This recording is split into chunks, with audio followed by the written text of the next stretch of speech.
Friends, ಎಲ್ಲರಿಗೂ ನಮಸ್ತೆ. ಹಾಗೆ ಟ್ಯಾರೋ ಲೈಫಿಗೆ ನಿಮ್ಮೆಲ್ಲರಿಗೂ ಸ್ವಾಗತ. ಸೊ ಯಾರೆಲ್ಲ ಫಸ್ಟ್ ಟೈಮ್ ಚಾನೆಲ್ನ ನೋಡ್ತಾ ಇದ್ದೀರಾ, ಚಾನಲ್ಗೆ ಸಬ್ಸ್ಕ್ರೈಬ್ ಆಗಿ ಹಾಗೆ ಬೆಲ್ಲೈಕನ್ನ ಪ್ರೆಸ್ ಮಾಡಿ. ಮತ್ತು ಯಾರೆಲ್ಲ ರಿವಿಸಿಟರ್ಸ್ ಇದ್ದೀರಾ ನಿಮ್ಮೆಲ್ಲರಿಗೂ ಟ್ಯಾರೋ ಲೈಫಿಗೆ ಸ್ವಾಗತ. ಸೊ ಫ್ರೆಂಡ್ಸ್, ಇಂದಿನ ಒಂದು ವಿಡಿಯೋದಲ್ಲಿ ಮೇಯ್ನಾಗಿ ನಿಮ್ಮ ವ್ಯಕ್ತಿಯ ಆಲೋಚನೆಗಳು ನಿಮ್ಮ ಬಗ್ಗೆ ಯಾವ ರೀತಿ ಇದೆ, ಓಕೆ. ಸೊ ನೀವು ಕಾಂಟ್ಯಾಕ್ಟಲ್ಲಿರಿ ಅಥವಾ ನೋ ಕಮ್ಯುನಿಕೇಷನ್ ಝೋನಲ್ಲಿರಿ, ಯಾವುದೇ ಒಂದು ಸಿಚುವೇಶನಲ್ಲಿ ನೀವಿರಬಹುದು ಅಥವಾ ನಿಮ್ಮ ಪರ್ಸನ್ ಇರ್ಬೋದು, ಈ ಒಂದು ವಿಡಿಯೋ ನಿಮ್ಮೆಲ್ಲರಿಗೂ ರೆಸೊನೇಟ್ ಆಗುತ್ತೆ. ಸೊ ಅವರ ಭಾವನೆ ಅಂತಕ್ಕಂಥದ್ದು ಯಾವ ರೀತಿ ಇದೆ ಅನ್ನೋದನ್ನು ನೀವು ಖಂಡಿತವಾಗ್ಲೂ ತಿಳ್ಕೊಬೋದು. ಸೊ ಎಸ್, ವಿಡಿಯೋವನ್ನು ಶುರು ಮಾಡೋಣ. ಆ್ಯಂಡ್ ಇವತ್ತು ಏನಪ್ಪ ಅಂತಂದರೆ ವಿಶೇಷವಾಗಿ ನಿಮಗೆ ಒಂದು ಟಿಪ್ಪನ್ನು ನಾನು ಕೊಡಲಿಕ್ಕೆ ಇಷ್ಟಪಡ್ತೀನಿ. ಸೊ ಏನಪ್ಪ ಅಂತಂದರೆ, ಎಷ್ಟೋ ಜನ ಹೇಳ್ತಿರ್ತೀರಾ, ಮೇಡಮ್ ನನಗೆ ತುಂಬ ನೆಗೆಟಿವ್ ಆಲೋಚನೆಗಳು ಕಾಡುತ್ತೆ ಆ್ಯಂಡ್ ಎಷ್ಟೇ ನಾನು ಟ್ರೈ ಮಾಡಿದ್ರು ಅದನ್ನು ನನಗೆ ಓವರ್ಕಮ್ ಮಾಡೋದಕ್ಕೆ ಆಗ್ತಾ ಇಲ್ಲ, ತುಂಬ ನನಗೆ ಕಷ್ಟ ಆಗ್ತಾ ಇದೆ, ಏನಾದರೂ ಟಿಪ್ಪನ್ನು ಹೇಳಿ ಒಂದು ನೆಗೆಟಿವ್ ಆಲೋಚನೆ ಅಂತ. ಮೇನ್ ಆಗಿ ನೆಗೆಟಿವ್ ಆಲೋಚನೆ ಯಾವಾಗ ಬರುತ್ತೆ ಅಂತಂದರೆ, ನಮ್ಮ ಥರ್ಡ್ ಐ ಚಕ್ರ ಮತ್ತು ನಮ್ಮ ಕ್ರೌನ್ ಚಕ್ರ ಬ್ಲಾಕ್ ಆದಾಗ ಮಾತ್ರ ನಮಗೆ ಈ ಥರ ನೆಗೆಟಿವ್ ಯೋಚನೆಗಳು ಬರ್ತಾ ಹೋಗುತ್ತೆ. ಸೊ ಯೂಶಲಿ ಎಲ್ಲ ಪ್ರಾಬ್ಲಮ್ಸ್ಗೂ ಸೊಲ್ಯೂಷನ್ ಏನಪ್ಪ ಅಂತಂದರೆ, ನಮ್ಮ ಎಲ್ಲ 7 ಚಕ್ರ ನಮ್ಮ ದೇಹದಲ್ಲಿ ಏನಿರುತ್ತಲ್ಲ ಅದನ್ನು ಬ್ಯಾಲೆನ್ಸ್ ಮಾಡ್ಕೊಳ್ಳೋದು ಬಹಳ ಮುಖ್ಯ. ಸೊ ನಾನು 7 ಚಕ್ರ ಮೆಡಿಟೇಷನ್ ಅಥವಾ ಹೀಲಿಂಗ್ ಕ್ಲಾಸಸ್ಸನ್ನು ಸಹ ನಾನು ತಗೋತೀನಿ. ನಿಮಗೆ ಸ್ಟೆಪ್ ಬೈ ಸ್ಟೆಪ್ ಹೇಗೆ ನಿಮ್ಮ ಚಕ್ರವನ್ನು ಕ್ಲೆನ್ಸ್ ಮಾಡಿ ಆ್ಯಕ್ಟಿವೇಟ್ ಮಾಡೋದು ಅನ್ನೋದನ್ನು ನಾನು ಆ ಒಂದು ಕ್ಲಾಸಲ್ಲಿ ಹೇಳ್ಕೊಡ್ತಾ ಇದ್ದೀನಿ. ನಿಮ್ಗೇನಾದ್ರು 7 ಚಕ್ರ ಹೀಲಿಂಗ್ಗೆ ಸೇರ್ಕೋಬೇಕು ಅಂತ ಇದೆ, ಖಂಡಿತ ಸಂಪರ್ಕ ಮಾಡಿ, ಓಕೆ. ಆ್ಯಂಡ್ ಇದನ್ನು ನೀವು ಕಂಟಿನ್ಯೂಸ್ 21 ಡೇಸ್ ಹೀಲಿಂಗ್ ಮಾಡ್ಕೊಳ್ಳೋದ್ರಿಂದ ನಿಮಗೆ ಗೊತ್ತಿಲ್ಲದೆ ಇರೋ ಹಾಗೆ ತುಂಬ ಬದಲಾವಣೆಗಳಂತಕ್ಕಂಥದ್ದನ್ನ ನಿಮ್ಮ ಜೀವನದಲ್ಲಿ ನೀವು ನೋಡ್ತಾ ಹೋಗ್ತೀರಾ. ಇದಂತೂ 100% ಸತ್ಯ. ಬಿಕಾಸ್ ಯಾರೆಲ್ಲ ಈ 7 ಚಕ್ರ ಹೀಲಿಂಗ್ ಮೆಡಿಟೇಷನ್ ಮಾಡ್ಕೊಂಡಿದ್ದಾರೆ ಎಲ್ಲರ ಜೀವನವೂ ಬದಲಾಗಿದೆ. ನಿಮ್ಮ ಪ್ರೀತಿ ವಿಚಾರದಲ್ಲಿ ಸಮಸ್ಯೆ ಇದೆಯಾ, ಜಾಬ್, ಮನಿ, ಕರಿಯರ್ ಆಗಿರ್ಬೋದು, ಎಂಥ ಏರಿಯಾದಲ್ಲಿ ಸಹ ನೀವು ಈ ಒಂದು ಚಕ್ರವನ್ನು ಬ್ಯಾಲೆನ್ಸ್ ಮಾಡ್ಕೊಳ್ಳೋದ್ರಿಂದ ಸಮಸ್ಯೆಯಿಂದ ಹೊರಗಡೆ ಖಂಡಿತವಾಗ್ಲೂ ಬರಬಹುದು. ಆ್ಯಂಡ್ ನೀವು ನಿಮ್ಮ ಹೈಯರ್ ಸೆಲ್ಫ್ ಅಥವಾ ಏಂಜಲ್ಸ್ಗೆ ಕನೆಕ್ಟ್ ಆಗಬೇಕು ಅಂದರೆ ಸಹ ನಿಮ್ಮ 7 ಚಕ್ರ ಬ್ಯಾಲೆನ್ಸ್ಡ್ ಇರಬೇಕಿಲ್ಲ ಅಂದರೆ ಆ ಒಂದು ಕನೆಕ್ಷನ್ ಅಂತಕ್ಕಂಥದ್ದು ಎಸ್ಟಾಬ್ಲಿಷ್ ಆಗಲ್ಲ. ಸೊ ಹಾಗಾಗಿ ಎಲ್ಲ ರೀತಿಯಲ್ಲಿ ನೋಡಿದ್ರೂ 7 ಚಕ್ರಾಸ್ ಅನ್ನೋದು ನಮ್ಮ ದೇಹದಲ್ಲಿ ಬಹಳ ಬಹಳ ಇಂಪಾರ್ಟೆಂಟ್. ಆ್ಯಂಡ್ ಅದು ಆ್ಯಕ್ಟಿವ್ ಸ್ಟೇಟಲ್ಲಿ ಇರಬೇಕು. ತುಂಬ ಓವರ್ ಆ್ಯಕ್ಟಿವ್ ಆಗೂ ಇರಬಾರ್ದು, ಅಂಡರ್ ಆ್ಯಕ್ಟಿವ್ ಆಗೂ ಇರಬಾರ್ದು. ಒಂದು ಬ್ಯಾಲೆನ್ಸ್ಡ್ ಸ್ಟೇಟಲ್ಲಿ ಇದ್ದಾಗ ಮಾತ್ರ ಒಂದು ಮನುಷ್ಯ ಎಲ್ಲ ರೀತಿಯಲ್ಲೂ ಒಂದು ರೀತಿ ಪೀಸ್ಫುಲ್ ಆಗಿ ಇರೋದಕ್ಕೆ ಸಾಧ್ಯ, ಓಕೆ. ಆ್ಯಂಡ್ ಥರ್ಡ್ ಐ ಮತ್ತು ಕ್ರೌನ್ ಚಕ್ರಾಗೆ ನೀವು ಎಮೆಥಿಸ್ಟ್ ಮತ್ತು ಕ್ಲಿಯರ್ ಕ್ವಾರ್ಟ್ಸ್ ಈ ಒಂದು ಕಾಂಬಿನೇಷನ್ ಇರುವಂತಹ ಕ್ರಿಸ್ಟಲ್ನ ಧರಿಸೋದ್ರಿಂದ ನಿಮಗೆ ಬರ್ತಕ್ಕಂಥ ನೆಗೆಟಿವ್ ಆಲೋಚನೆಗಳು ಅಥವಾ ತುಂಬ ಕೆಟ್ಟ ಕನಸುಗಳು ಬೀಳ್ತಾ ಇರುತ್ತೆ, ಭಯಾನಕ ಕನಸುಗಳು ಬೀಳ್ತಾ ಇರುತ್ತೆ ಎಷ್ಟೋ ಜನಕ್ಕೆ, ಇದೆಲ್ಲವನ್ನು ನೀವು ನಿಮ್ಮನ್ನು ಪ್ರೊಟೆಕ್ಟ್ ಮಾಡ್ಬೋದು. ಯಾಕಂದರೆ ಎಮೆಥಿಸ್ಟ್ ಕ್ರಿಸ್ಟಲ್ ಬಂದುಬಿಟ್ಟು ಸೈಕಿಕ್ ಪ್ರೊಟೆಕ್ಷನನ್ನು ನಿಮಗೆ ನೀಡುತ್ತೆ. ಅಂದರೆ ಸೈಕಿಕ್ ಅಟ್ಯಾಕ್ಸ್ ಆಗುವಂಥದ್ದು ಅಥವಾ ಇವಾಗ ನಾವು ಹೇಳ್ತೀವಿ ಬ್ಲ್ಯಾಕ್ ಮ್ಯಾಜಿಕ್, ವಾಮಾಚಾರ, ಅದೆಲ್ಲ ಮೇಯ್ನಾಗಿ ನಮ್ಮ ಒಂದು ಮೆದುಳಿನ ಮೇಲೇ ಅದು ಪರಿಣಾಮ ಅಂತಕ್ಕಂಥದ್ದು ಬೀರುತ್ತೆ, ಹೌದಾ. ಸೊ ಹಾಗಾಗಿ ಆ ಒಂದು ಥರ್ಡ್ ಐ ಚಕ್ರ, ಕ್ರೌನ್ ಚಕ್ರನ ಪ್ರೊಟೆಕ್ಟ್ ಮಾಡ್ಕೊಳ್ಳೋದು ಎಲ್ಲರೂ ಮಾಡಬೇಕಾದಂಥ ಒಂದು ವಿಚಾರ ಅದು.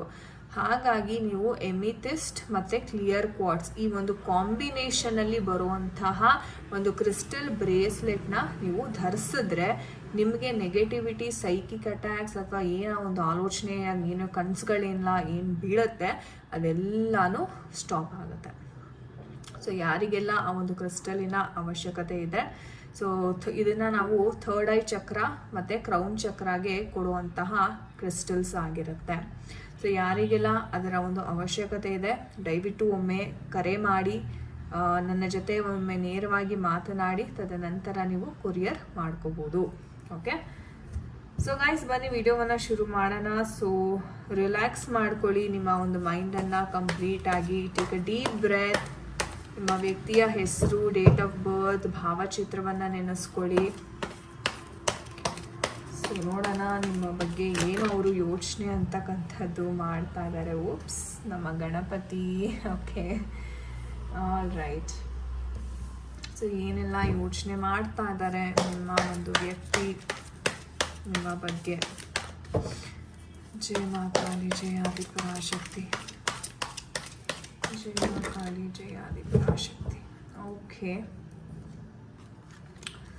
ಸೊ ಕಿಂಗ್ ಆಫ್ ಪೆಂಟಿಕಲ್ ಬಂದಿದೆ, ಅದ್ರ ಜೊತೆಗೆ we have the tower energy ಬೇರೆ. Okay, and bottom of the deck we have the magician card. So ಈ ಒಂದು ಎನರ್ಜೀಸ್ನ ನೋಡೋದಾದರೆ ಗಾಯ್ಸ್, ಸುಮಾರು ಜನ ಇಲ್ಲಿ ಮ್ಯಾನಿಫೆಸ್ಟೇಷನ್ ಅಂತಕ್ಕಂಥದ್ದು ಮಾಡ್ತಾ ಇದ್ದೀರಾ. ನಿಮ್ಮ ಒಂದು ಪ್ರೀತಿ ವಿಚಾರವಾಗಿ ಅಥವಾ ನಿಮ್ಮ ಒಂದು ಪಾರ್ಟ್ನರಿನ ವಿಚಾರವಾಗಿ ಮ್ಯಾನಿಫೆಸ್ಟೇಷನ್ಸ್ ಅಂತಕ್ಕಂಥದ್ದು ತುಂಬ ಮಾಡ್ತಾ ಇದ್ದೀರಾ ಅಂತ ಇಲ್ಲಿ ಕಾಣಿಸ್ತಾ ಇದೆ. ಓಕೆ, ಸೊ ಅವರ ಆಲೋಚನೆಗಳು ಯಾವ ಥರ ಇದೆ ಅಂದರೆ, ನಾನು ಆಲ್ಮೋಸ್ಟ್ ಎಲ್ಲ ಪಾಸಿಟಿವ್ ಆಗಿದೆ, ಬಟ್ ಅವರ್ ಎನರ್ಜಿ ಬಂದಿರೋದ್ರಿಂದ ಎಲ್ಲೋ ಒಂದು ರೀತಿ ಸಡನ್ ಜಗಳ, ಸಡನ್ ಬ್ರೇಕಪ್, ಅನ್ಎಕ್ಸ್ಪೆಕ್ಟೆಡ್ ಬ್ರೇಕಪ್ ಆಗುವಂಥ ಸಾಧ್ಯತೆ ಇದೆ, ಅಥವಾ ಆಲ್ರೆಡಿ ಆಗಿರಬಹುದು. ಓಕೆ, ಎರಡೂ ಚಾನ್ಸಸ್ ಇದೆ. So if in case already ಹೌದು ಮೇಡಮ್ ಬ್ರೇಕಪ್ ಆಗಿದೆ, ಮಾತುಕತೆ ಕಮ್ಯುನಿಕೇಷನ್ ಆಗ್ತಾ ಇಲ್ಲ ಅನ್ನೋವರು, ಅವ್ರು ಖಂಡಿತವಾಗ್ಲೂ ಇಲ್ಲಿ ಮ್ಯಾನಿಫೆಸ್ಟೇಷನ್ ಅಂತಕ್ಕಂಥದ್ದು ಮಾಡ್ತಾ ಇರ್ತೀರ. ಓಕೆ, ಮತ್ತೆ ಕಮ್ಯುನಿಕೇಟ್ ಮಾಡಲಿ, ಮತ್ತೆ ಎಲ್ಲ ಸರಿ ಹೋಗಲಿ ಅನ್ನೋ ಒಂದು ಪ್ಯೂರ್ ಇಂಟೆನ್ಷನ್ನ ಇಟ್ಕೊಂಡು ನೀವು ಮ್ಯಾನಿಫೆಸ್ಟೇಷನ್ ಮಾಡ್ತಾ ಇದ್ದೀರಾ, ವಿಚ್ ಇಸ್ ಆ್ಯಕ್ಚುಲಿ ಗುಡ್, ಒಳ್ಳೆಯದು.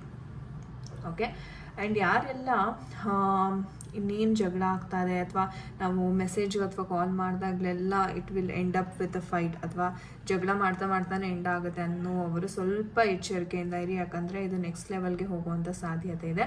ಆದಷ್ಟು ನಿಮಗೆ ಓಕೆ, ಈ ಕಾನ್ವರ್ಸೇಷನ್ ಏನಾದರೂ ಡಿಸ್ಪ್ಯೂಟ್ಗೆ ಅಥವಾ ಏನಾದರೂ ಒಂದು ಜಗಳಕ್ಕೆ ಟರ್ನ್ ಆಗ್ತಾ ಇದೆ ಅನ್ನೋವಾಗ ಅಲ್ಲೇ ನಿಲ್ಲಿಸ್ಬಿಡಿ ಕಾನ್ವರ್ಸೇಷನ್, ಜಾಸ್ತಿ ಅದನ್ನು ಎಳಿಯೋಕ್ಕೆ ಹೋಗಬೇಡಿ. ಬಟ್ ಆ್ಯಕ್ಚುಲಾಗಿ ಹೇಳಬೇಕು ಅಂದರೆ ನಿಮ್ಮ ಪರ್ಸನ್ ಮನಸ್ಸಿನಲ್ಲಿ ಅಫ್ಕೋರ್ಸ್ ತುಂಬ ಈಗೋ ಆ್ಯಟಿಟ್ಯೂಡ್ ಅಂತಕ್ಕಂಥದ್ದು ಬಹಳ ಇದೆ ಈ ಒಂದು ವ್ಯಕ್ತಿಯ ಮನಸ್ಸಿನಲ್ಲಿ. But at the same time ಇವರು ಒಂದು ರೀತಿ ಹೇಳೋದಂದರೆ ತುಂಬ ಅಡ್ವೈಸ್ ಮಾಡೋದು ಜಾಸ್ತಿ. ಅಂದರೆ ಫಸ್ಟ್ ಆಫ್ ಆಲ್ ನಿಮಗೆ ಆ ಕಂಟ್ರೋಲಿಂಗ್ ಮಾಡೋದು ಅಥವಾ ರೂಡಾಗಿ ಬಿಹೇವ್ ಮಾಡೋದು ಅದು ನಿಮ್ಗೆ ಅಷ್ಟು ಇಷ್ಟ ಆಗಲ್ಲ. ಬಟ್ ಇವ್ರ ಆ್ಯಟಿಟ್ಯೂಡಿಂದ ಸಜೆಷನ್ ಕೊಡ್ತಾರಲ್ಲ, ಅದು ನಿಮಗೆಲ್ಲೋ ಕೆಲವೊಮ್ಮೆ ಟ್ರಿಗರ್ ಆಗುತ್ತೆ. ನೀವು ಹೇಳ್ತೀರಾ ನನಗೇನು ಹೇಳಬೇಡಿ, ಏನು ಹೇಳೋದಕ್ಕೆ ನಾನು ಕೇಳೋದಕ್ಕೆ ನಾನು ರೆಡಿ ಇಲ್ಲ ಅಂತ ನೀವೇ ಇಗ್ನೋರ್ ಮಾಡಿಬಿಡ್ತೀರಾ. ಓಕೆ, ಸೊ ಆ ಒಂದು ರೀಸನಿಂದಾನೇ ಇದು ಎಷ್ಟೇ ಫಸ್ಟ್ ಆಫ್ ಆಲ್ ಇವರು ತುಂಬ ಅಡಮೆಂಟ್ ಇದ್ದಾರೆ, ತುಂಬ ಸ್ಟಬ್ಬನ್ ಇದ್ದಾರೆ, ಮೊಂಡತನ ಅಂತ ಹೇಳ್ತೀವಲ್ಲ. ಸೊ ಮೊಂಡುತನದಿಂದ ಅವರು ನಿಮಗೆ ಸಜೆಷನ್ ಕೊಡ್ತಾರೆ, ಇಲ್ಲ ನೀನು ಹೀಗೆ ಮಾಡಬೇಕು, ನೀನು ಹೀಗೆ ನಡ್ಕೋಬೇಕು, ನನಗಿದು ಇಷ್ಟ ಆಗಲ್ಲ, ನೀನು ಈ ಥರ ಮಾಡಬೇಡ. ಸೊ ಈ ಥರ ಸಜೆಷನ್ ಕೊಡೋದ್ರಿಂದ ನಿಮಗೆಲ್ಲೋ ಓಕೆ ಇವ್ರು ನನ್ನನ್ನು ಕಂಟ್ರೋಲ್ ಮಾಡ್ತಾ ಇದ್ದಾರೆ, ಅಥವಾ ನನ್ನ ಪಾಡಿಗೆ ನನಗೆ ನನ್ನ ತನವನ್ನು ಬಿಟ್ಟು ನಾನು ಬೇರೆ ಥರ ಬದುಕೋದಕ್ಕೆ ನನಗೆ ಆಗೋದಿಲ್ಲ ಅನ್ನೋ ಒಂದು ಕನ್ಕ್ಲೂಷನ್ಗೆ ನೀವು ಬರ್ತೀವಿ. ಬಿಕಾಸ್ ನೀವು ಸಹ ತುಂಬ ಸ್ವಾಭಿಮಾನಿ ಇದ್ದೀರಾ ಇಲ್ಲಿ. ಓಕೆ, ಆ್ಯಂಡ್ ಇವರು ಸಹ ತುಂಬ ಸ್ವಾಭಿಮಾನರಿದ್ದಾರೆ ಆ್ಯಂಡ್ ತುಂಬ ಆ್ಯಟಿಟ್ಯೂಡ್ ಇದೆ. ಸೊ ನಿಮ್ಮ ಸೆಲ್ಫ್ ರೆಸ್ಪೆಕ್ಟು ಇಲ್ಲಿ ನಿಮಗೆ ಬಿಟ್ಕೊಡೋಕೆ ಆಗ್ತಾ ಇಲ್ಲ. ಅಟ್ ದ ಸೇಮ್ ಟೈಮ್ ಇವ್ರನ್ನ ನೀವು ಹೊಲ್ಸ್ಕೊಳ್ಳೋಕ್ಕೂ ಆಗ್ತಾ ಇಲ್ಲ. ಸೊ ಆ ಥರ ಸಿಚುವೇಶನಲ್ಲಿ ಎಷ್ಟೋ ಜನ ಇಲ್ಲಿ ಇದ್ದೀರಾ. ಬಟ್ ಎಸ್, ಖಂಡಿತ ಕ್ಲಾರಿಟಿ ಅಂತಕ್ಕಂಥದ್ದು ಸಿಗ್ತಾ ಇದೆ, because we have the ace of swords energy. So ಅದು ಶೀಘ್ರವಾಗಿ ನೀವು ಒಮ್ಮೆ ಒಂದು ಕಾಂಪ್ರಮೈಸಿಗೆ ಬರ್ತೀರಾ. ಓಕೆ, ನೀನು ಈ ಥರ ಹೇಳಿದಾಗ ನಾನು ಈ ಥರ ಮಾಡ್ತೀನಿ, ನೀನು ಈ ಥರ ಹೇಳಿದಾಗ ನಾನು ಈ ಥರ ಬಿಹೇವ್, ಒಂದು ಡೀಲಿಗೆ ಬರ್ತೀರಾ. ಆ್ಯಂಡ್ ಒಂದು ಸೆಲೆಬ್ರೇಷನನ್ನು ನೋಡ್ತಾ ಇದ್ದೀನಿ. ಓಕೆ, ತುಂಬ ಶೀಘ್ರವಾಗಿ ಒಂದು ಸೆಲೆಬ್ರೇಷನ್ ಅಥವಾ ಒಂದು ಫಂಕ್ಷನ್ ಅಂತಕ್ಕಂಥದ್ದು ಸಹ ನಾನಿಲ್ಲಿ ನೋಡ್ತಾ ಇದ್ದೀನಿ ನಿಮ್ಮ ಇಬ್ಬರ ನಡುವೆ. Okay, so that's like a good sign. ಬಹುಶಃ ಖಂಡಿತ ನಿಮಗೆ ಕ್ಲಾರಿಟಿ ಸಿಗುತ್ತೆ, ಅಥವಾ ನಿಮಗೆ ಒಂದು ರೀತಿ ಮತ್ತೆ ರೀಕನ್ಸಿಲಿಯೇಷನ್ ಆಗುವಂಥದ್ದು. ನಾನು ಹೇಳಿದೆ ಆಲ್ರೆಡಿ ಈ ಒಂದು ಸಿಚುವೇಶನ್ ಆಲ್ರೆಡಿ ನಡೆದು ಹೋಗಿದೆ ಮೇಡಮ್, ಬ್ರೇಕಪ್ ಆಗಿಬಿಟ್ಟಿದೆ ಅನ್ನುವವರು ಸಹ ನೀವು ಮ್ಯಾನಿಫೆಸ್ಟೇಷನ್ ಏನು ಮಾಡ್ತಾ ಇದ್ದೀರಾ ಇಲ್ಲಿ, ಅದು it will come true. Okay, so ಹಾಗಾಗಿ ನೀವು ಖಂಡಿತ ತಾಳ್ಮೆಯಿಂದ ವೆಯ್ಟ್ ಮಾಡ್ಬೋದು, ಏನು ಟೆನ್ಷನ್ ಇಲ್ಲ. ಸೊ ನೋಡೋಣ ನಮ್ಮ ಏಂಜಲ್ಸ್ ಕಡೆಯಿಂದ ಯಾವ ಒಂದು ಗೈಡೆನ್ಸ್ ಇರ್ತಾರೆ ಈ ಒಂದು ವಿಚಾರವಾಗಿ.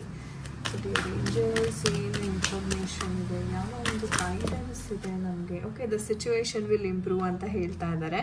ಲೈಕ್ ಐ ಸೆಡ್, ಆ ಕ್ಲಾರಿಟಿ ಅಂತಕ್ಕಂಥದ್ದು ಮುಂದೆ ಬರ್ತಾ ಇದೆ. ಸೊ ಏಂಜಲ್ಸ್ ಅಂತಲೇ ಹೇಳ್ತಾ ಇದ್ದಾರೆ. ಓಕೆ, ಏನು ಗೈಡೆನ್ಸ್ ಇದೆ ಡಿಯರ್ ಏಂಜಲ್ಸ್, ಯಾವ ಗೈಡೆನ್ಸ್ ಇದೆ ನಮ್ಮ ವೀಕ್ಷಕರಿಗೆ ಈ ಒಂದು ವಿಚಾರದಲ್ಲಿ ಪ್ಲೀಸ್ ಹೇಳಿ. ಪ್ಲೀಸ್ ಏಂಜಲ್ಸ್ ಗೈಡೆನ್ಸನ್ನು ಕೊಡಿ. Okay, listen to your intuition ಅಂತ ಹೇಳ್ತಾ ಇದ್ದಾರೆ. ಸೊ ನಿಮ್ಮ ಮನಸ್ಸಿನ ಮಾತನ್ನು ನೀವು ಕೇಳಿ. ಓಕೆ, ಅದು ಸೋ ಸ್ವೀಟ್. ಓಕೆ, ಇನ್ನೊಂದೇನೋ ಕೊಟ್ಟರು. ಓಕೆ ನೋ ಅಂತ ಹೇಳ್ತಾ ಇದ್ದಾರೆ. ಸೊ ಸರಿಯಾದ ಸಮಯ ಅಲ್ಲ ಇವಾಗ.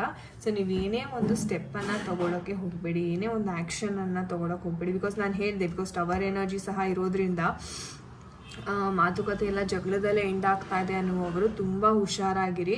ಓಕೆ ಇನ್ನೇನಿದು ಜಗಳಕ್ಕೆ ಹೋಗ್ತಾ ಇದೆ ಅನ್ನೋವಾಗ ದಯವಿಟ್ಟು ಆ ಮಾತುಕತೆನ ಅಲ್ಲಿಗೆ ಬಿಟ್ಬಿಡಿ. ತುಂಬಾ ಡ್ರ್ಯಾಗ್ ಮಾಡೋದಕ್ಕೂ ದಯವಿಟ್ಟು ಹೋಗಬೇಡಿ, ಯಾಕಂದರೆ ಅದು ನೆಕ್ಸ್ಟ್ ಲೆವೆಲ್ಗೆ ತೊಗೊಂಡೋಗಿ ನಿಲ್ಲಿಸ್ಬಿಡುತ್ತೆ ನಿಮ್ಮನ್ನು. ಓಕೆ ಸೊ ಆ್ಯಕ್ಷನನ್ನು ಯಾವುದೇ ಆ್ಯಕ್ಷನ್ ತೊಗೊಳೋಕ್ಕೆ ಹೋಗಬೇಡಿ. ಈಗ ಸಿಚುವೇಶನ್ ವಿಲ್ ಇಂಪ್ರೂವ್. ಇವಾಗ ಏನಿದೆ ಸಿಚುವೇಶನು ಸ್ವಲ್ಪ ದಿವಸದಲ್ಲೇ ಅದು ಇಂಪ್ರೂವ್ ಆಗ್ತಾ ಇದೆ. ಆವಾಗ ಬೇಕಿದ್ರೆ ನೀವು ಮಾತಾಡಿ. ಅಲ್ಲಿವರೆಗೂ ತಾಳ್ಮೆಯಿಂದ ವೆಯ್ಟ್ ಮಾಡಿ. ಮ್ಯಾನಿಫೆಸ್ಟೇಷನ್ ಯಾರೆಲ್ಲ ಮಾಡ್ತಾ ಇದ್ದೀರಾ ಖಂಡಿತ ಕಂಟಿನ್ಯೂ ಮಾಡ್ಬೋದು. 369 ಇರ್ಬೋದು, 555 ಮೆಥಡ್ ಇರ್ಬೋದು. ಸೊ ಈ ಥರ ಎಷ್ಟೊಂದು ಮ್ಯಾನಿಫೆಸ್ಟೇಷನ್ ಮೆಥಡ್ಸ್ ಇದೆ. ಸೊ ಖಂಡಿತ ನೀವು ಅದನ್ನು ಕಂಟಿನ್ಯೂ ಮಾಡ್ಬೋದಾಗಿದೆ. ಇಫ್ ಇನ್ ಕೇಸ್ ನಿಮ್ಗೇನು ಗೊತ್ತೇ ಇಲ್ಲ ಮ್ಯಾನಿಫೆಸ್ಟೇಷನ್ ಬಗ್ಗೆ ಅಂತಂದರೆ ನೀವು ಖಂಡಿತ ನನಗೆ ಕರೆ ಮಾಡಿ ಒಂದು ಸೆಷನನ್ನು ತಗೊಳ್ಳಿ. ನಾನು ಮ್ಯಾನಿಫೆಸ್ಟೇಷನ್ ಬಗ್ಗೆ ನಿಮಗೆ ಕ್ಲಿಯರಾಗಿ ಹೇಳ್ಕೊಡ್ತೇನೆ. ಅಥವಾ ನಿಮಗೆ ಮ್ಯಾನಿಫೆಸ್ಟೇಷನ್ ಟಿಪ್ಸ್ ಏನಾದರೂ ಬೇಕು ಅಂತಂದರೆ ಖಂಡಿತವಾಗ್ಲೂ ನನಗೆ ತಿಳಿಸಿ. ನಾನು ಮುಂಬರುವಂಥ ವಿಡಿಯೋನಲ್ಲಿ ಒಂದು ಮ್ಯಾನಿಫೆಸ್ಟೇಷನ್ ಬಗ್ಗೆ ನಾನು ಕೆಲವೊಂದು ಸಲಹೆಯನ್ನು ಕೊಡ್ತೇನೆ. ಸಿಂಪಲ್ ಆಗಿರ್ತಕ್ಕಂಥ ಮ್ಯಾನಿಫೆಸ್ಟೇಷನ್ ಹೇಗೆ ಮಾಡ್ಕೋಬೋದು ಅಂತ ನಾನು ಇದೇ ವಿಡಿಯೋನಲ್ಲಿ ನಿಮಗೆ ತಿಳಿಸ್ಕೊಡ್ತೀನಿ. ಸೊ ದಟ್ ಸಾವಿರಾರು ಜನಕ್ಕೆ ಅದು ದಾರಿದೀಪ ಆಗುತ್ತೆ. So thank you so much for watching this video guys. ನಾನು ನಿಮಗೆ ಸಿಗ್ತೀನಿ ಮುಂದಿನ ವಿಡಿಯೋದಲ್ಲಿ. ಅಂಟಿಲ್ ದೆನ್ ನಿಮ್ಮೆಲ್ಲರಿಗೂ ನಮಸ್ತೆ. ಹರೇ ಕೃಷ್ಣ.